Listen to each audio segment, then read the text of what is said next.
पवित्र शास्त्र बाइबल आध्यात्मिक मार्गदर्शन की प्रस्ताव के खजाना के रूप में भरल बा। एकर उद्देश्य सगरी मानव की इतिहास में परमेश्वर का योजना और उनकरी उद्देश्य के प्रकट करेला। पौलुस कहलन, सगरी पवित्र शास्त्र परमेश्वर की प्रेरणा से रचल गई और सिखावे, ताड़े, सुधारे और धर्म की शिक्षा खातिर उपयोगी हवे, ताकि जे केहू परमेश्वर का होखे उ कुशल से होखे और हर एगो भल काम जिंदगी खातिर सजल रहे। जिंदगी के राह कार्यक्रम का यह लक्ष्य है कि सगरी बातन में आप सबका दिशा निर्देश करी, मने रास्ता दिखावी, कृपा करके देखी सुनी, ताकि परमेश्वर आपकी जिंदगी का मार्गदर्शक बन सके। अध्याय 9 के शीर्षक है यरूशलेम के विश्वासी सब के निर्धन मंडली के खातिर दान इकट्ठा कइल। ए अध्याय के अध्ययन के 8 के अध्ययन विषय के निरंतरता में बा। पवित्र लोग अर्थात विश्वासी जन के मंडली के सहायता के खातिर तोहरा से कुछ कहे के आवश्यकता के महसूस नहीं करत, काहे कि तू दान देवे के सेवा खातिर सदा तत्पर रहताड़ा और कबहू पीछे ना रहेला। हम मैसेडोनिया के विश्वासी सब के तोहरा बारे में घमंड के साथ बतावतानी कि तू पिछला बरिस से खुद के दूसरा कलीसिया सबसे सहायता के खातिर तैयार कइला तथा पिछला बरिस से ही खुद के तैयार क चुकल बड़ा और एकरा फलस्वरूप दूसरा विश्वासी सब के भी प्रोत्साहन मिलल बा। ए तरी हम देख रहल बानी कि उनकर कलीसिया यानी कि उनकर जिंदगी दूसरा के खातिर प्रोत्साहन के कारण बन गइल। प्रिय मित्र, का हमनी के व्यक्तिगत जिंदगी या सामूहिक कलीसिया जिंदगी दूसरा लोग के भला कार्य के खातिर प्रोत्साहित करेला या ना?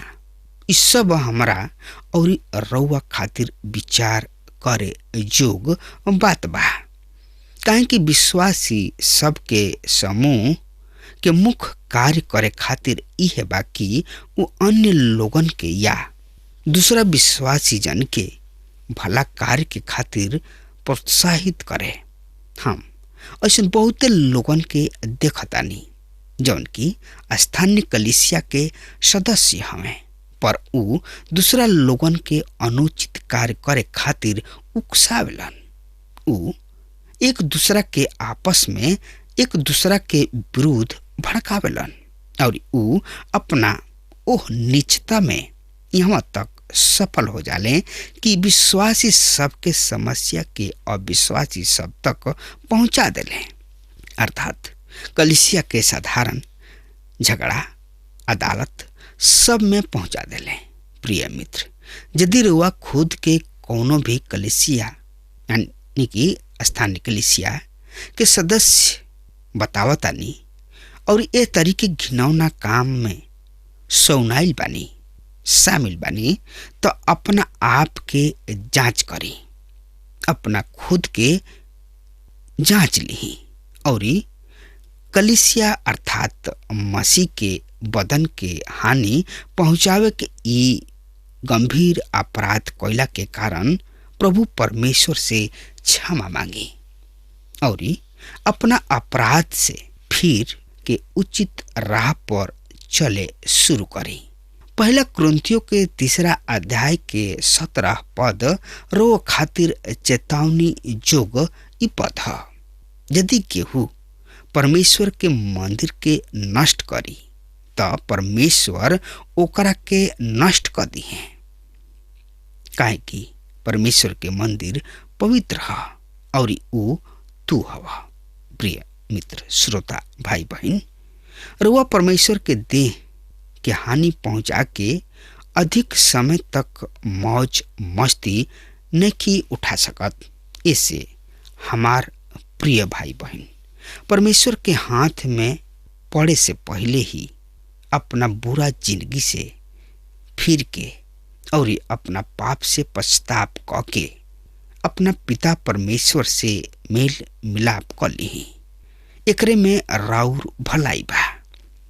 परमेश्वर पिता दयालु और प्रेमी हमें, ऊ एकरा के जरूर क्षमा कर दी है और ऊ पुनः रुआ के स्वीकार कर ली है।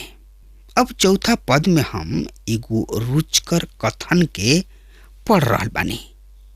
यहाँ पौलुस कह रहा बाने कि हमरा के उस समय बड़ा लज्जा के सामना करे के पड़ी, जबकि हम दूसरा लोगन के सामने बड़ा ही आत्मविश्वास के साथ तोहार प्रशंसा कर रहल बानी।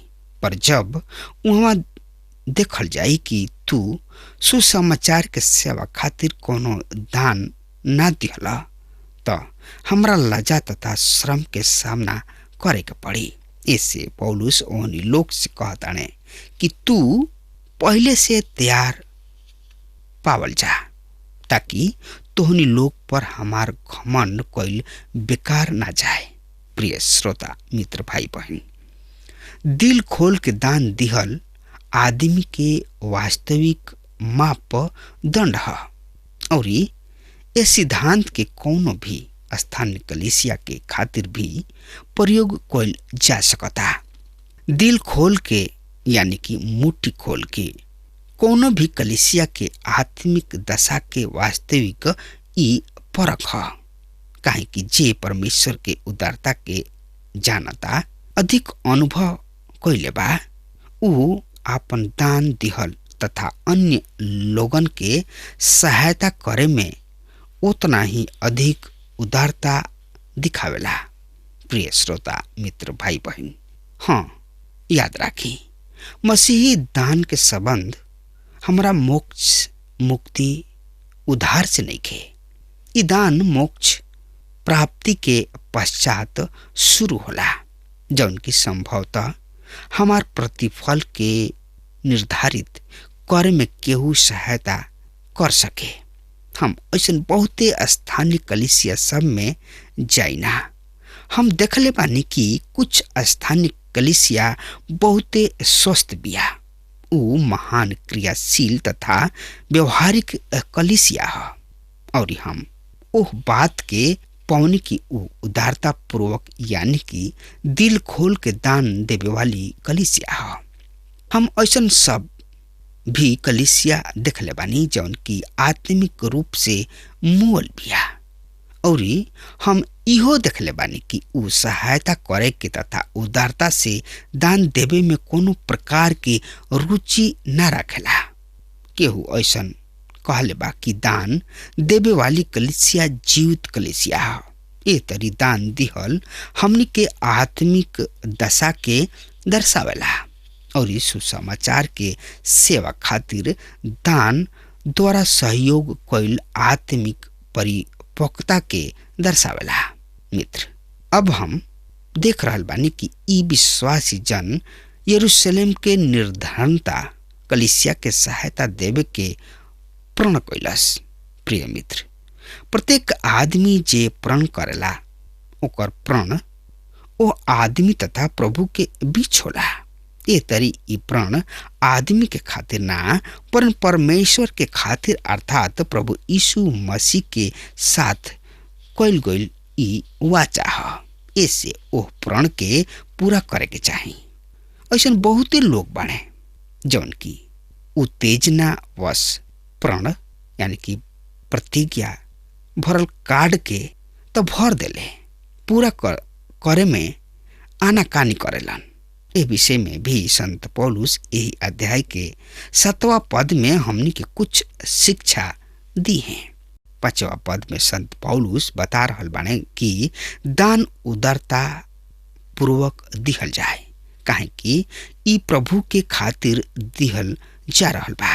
श्रोता मित्र भाई बहन, कारवा जब दान दिहिना त केकरा खातिर दिहिना और कौना तरी से दिहिना?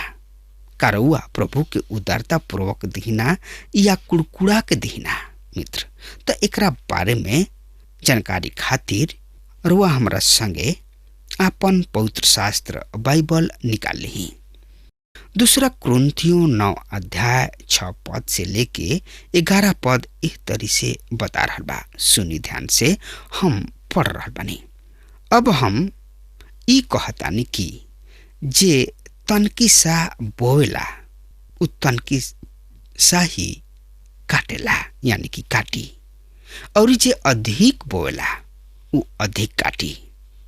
हरेक जन जैसन उ अपना मन में निश्चित कैले बाणे वो सही कर, ना कुड़कुड़ा के और ना दबाव से, काहे कि परमेश्वर हर्ष से देवे वाला से प्रेम करेलन और परमेश्वर सब प्रकार के अनुग्रह तोहरा के बहुतायत से दे सकताणे, जौना से कि तू हरदम सब बात में परिपूर्ण रह और हर भला कार्य के खातिर तोहरा किने भरपूरी से होके। जैसे कि लिखल बा, उ चारू ओर बिखरले, उ दरिद्र सब के दिहले, ओकर धार्मिकता हरदम बनल रहेला।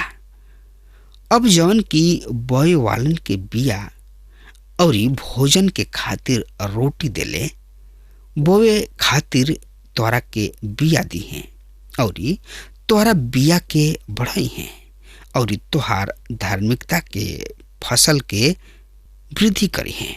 तू सब हर एक बात में धनी कइल जइबा कि उदार बन जा, जौना से कि हमरा द्वारा परमेश्वर के धन्यवाद होके। प्रिय मित्र भाई बहन, 6वां पद में पौलुस दान दिहला से संबंधित एगो सिद्धांत प्रस्तुत कर रहल बाड़े। जौना समय पौलुस इफिसुस के कलीसिया के संतन से बातचीत कर रहन त उस समय उ उन लोग के एकरे बारे में याद दिला रहल बाड़े। हम खुद भी दान दिहिना, एकरे बारे में याद दिला रहल बाड़े। प्रिय मित्र भाई बहन, त एकरा बारे में और ज्यादा से ज्यादा जानकारी खातिर रुआ हमरा संगे आपन पवित्र शास्त्र बाइबल निकाल ली। हाँ, तो में देखी प्रेरितों के काम 20 अध्याय 34 और 35 पद इस तरह से बता रहा बा। सुनी ध्यान से, हम पढ़ रहा बनी। तू खुद जाना ताड़ा कि एह हाथ हमरा और हमरा साथी सब के आवश्यकता पूरा कोइले बा। हम तोरा के हर बात से ई बतौले बानी कि तू भी यही तरी कठिन परिश्रम यानी कि मेहनत करके कमजोरन के संभाला और प्रभु यीशु मसीह के ई वचन याद राख, जौन की उ खुद कहले, लिहला से दिहल धन्य बा। प्रिय श्रोता मित्र भाई बहन, दिल खोल के देवे के खातिर तथा प्रोत्साहित करे खातिर ये सिद्धांत बताओ ताने कि दिहला से कहीं अच्छा बा दिहल। दूसरा शब्द में कहल जाए, लिहला से दिहल अधिक धन्य बा। ये तरी देवे वाला के भी दूसरा के देवे खातिर अपन मुट्ठी खोले के चाहिए। पर कुछ लोग ऐसन समझेलन कि हमरा के परमेश्वर लेबे के खातिर ही जन्म देले बाणे। प्रिय श्रोता मित्र, हम सब जौन की लेबे में रुचि राखी न जा, हमनी के देवे के भी चाहिए, काहे कि लियाला से दिहल धन्य बा। प्रभु यीशु मसीह मरकुस रचित सुसमाचार 12 अध्याय 42 में ओ निर्धन यानी कि गरीब सब के, मुसलमात के यानी कि विधवा के 2 गो दमड़ी अर्थात सिक्का के प्रशंसा कइले। ई एगो विधवा तथा मुसलमात रहे, और एक और जीविका दूसरा से लेके चलत रहे, पर ई जानत रहे कि लिहला से दिहल अधिक आनंद के बात बा। हे लेबे वाला, यदि तू आनंद चाहताड़ तो दूसरा सब के दा और दूसरा सब से सीख, काहे कि दिहला के आनंद से महान बा। तो आई फिर दूसरा कुरिन्थियों 9 अध्याय 7 पद इस तरी से बता रहा बा। हर एक जन ऐसन वो अपना मन में निश्चित कैले वही तरी करे, ना कुड़कुड़ा के और ना दबाव से, काहे कि परमेश्वर हर से यानी कि खुशी से देवे वाला से प्रेम करेलन। श्रोता मित्र भाई बहन, 7वां पद हमरा और रउआ खातिर चेतावनी है। हमरा के ई पद ऐसन बहुते हाली सचेत कैले बा। मित्र, जवन कुछ हमनी के इस समय प्रभु के सेवा में देवे खातिर प्रण करी न जा, ओकरा के हमनी के पूरा करे के चाही। साथ ही ध्यान रहे, जवन कुछ भी रुआ देवे चाहतानी ओकरा के कोनो दबाव से या कुड़कुड़ा के ना देवे के चाही, ना तो ये दिहला के प्रभु यीशु मसीह कबहुओ स्वीकार ना करेलन। परमेश्वर हर से खुशी से देवे वालन से प्रेम करेलन। श्रोता मित्र, जब तक रुआ खुशी हर्ष के साथ दान ना करब तो परमेश्वर ओकरा के ग्रहण ना करेलन। और दान स्वेच्छा से, हर्ष से, खुशी से, आनंद के साथ होके के चाही। परमेश्वर रुआ दान के बदले धन संपत्ति अर्थात सांसारिक आशीष ना दिए, उ रुआ के आत्मिक आशीष दिए। परमेश्वर रुआ भीतर धार्मिकता के फसल के बढ़ाई हैं। मित्र, तो एकरा बारे में यही अध्याय के 12 से 15 पद एह तरी से बता रहल बा। सुनिए, हम पढ़ रहल बानी। काहे कि इस सेवा कार्य के द्वारा ना केवल पवित्र लोगन के घटी पूरा होला, पर परमेश्वर के बहुते धन्यवाद होखे के भावना उमड़त रहेला। इस सेवा के प्रमाण मन के उ परमेश्वर की महिमा करी है, काहे कि तू परमेश्वर के सुसमाचार के आज्ञाकारिता से अंगीकार करत और उनका तथा सब के खातिर उदार पूर्वक दान देला, और उ भी ओह अपार अनुग्रह के कारण जौन की तोहरा में भइल बा। प्रार्थना के द्वारा तोहरा बड़ा लालसा करब परमेश्वर के उनका ओह दान के खातिर जवन की वर्णन से बहरी बा। धन्यवाद होखे। प्रिय श्रोता मित्र, प्रभु के वचन बतावले कि हमार आदर व्यवहार के कारण लोगन के द्वारा परमेश्वर के धन्यवाद होला। 14वां और 15वां पद दर्शावला कि दान दिहल अनुग्रह, ऐसे हमनी के 10वां अंश तक सीमित ना रहे के चाहिए। हमनी के अपना सामर्थ्यता योग्यता के अनुसार दान देवे के चाहिए। आखिरी में संत पौलुस एक उदारता से दान देवे के विषय के एक शब्द के साथ समाप्त कर रहल बने। प्रिय, परमेश्वर के उनका ओह दान के खातिर जौना के बखान नहीं के कोल जा सकत, जौन की वर्णन से बहरी बा। धन्यवाद। प्रिय मित्र, कार वह परमेश्वर के बड़ दान दे सकता नहीं। परमेश्वर पापी मानव के छुटकारा के खातिर अपन एक लौता बेटा के बलिदान होके खातिर दे दिले। ये दान के तुलना कोनो दान से नहीं खे कल जा सकत। प्रभु यीशु मसीह परमेश्वर के ऊ दान हमें जौन की वर्णन से अपार बा। ध्यान रखी, दिहला के आनंद लिहला के आनंद से महान है। मित्र, अब हमार समय खत्म हो रहा बा, तब तक खातिर रुआ हमरा के आज्ञा दी। परमेश्वर रुआ के बहुते बहुते आशीष देस। आमीन। हमके विश्वास बा कि ई कार्यक्रम आप सब खातिर फायदेमंद सिद्ध भइल हुई। हम चाहतनी कि आप सब अपन अपन आशीष हमरों से बांटी। अगर आप सबके लगे बाइबल से चाहे आपकी निजी जिंदगी से क्यों सवाल होके, चाहे क्यों समस्या खातिर प्रार्थना करावे चाहतनी, तो हमारी फोन नंबर पर जरूर संपर्क करें। परमेश्वर आप सबके बहुत आशीष प्रदान करें और आज का दिन आप खातिर सुखद बनावे।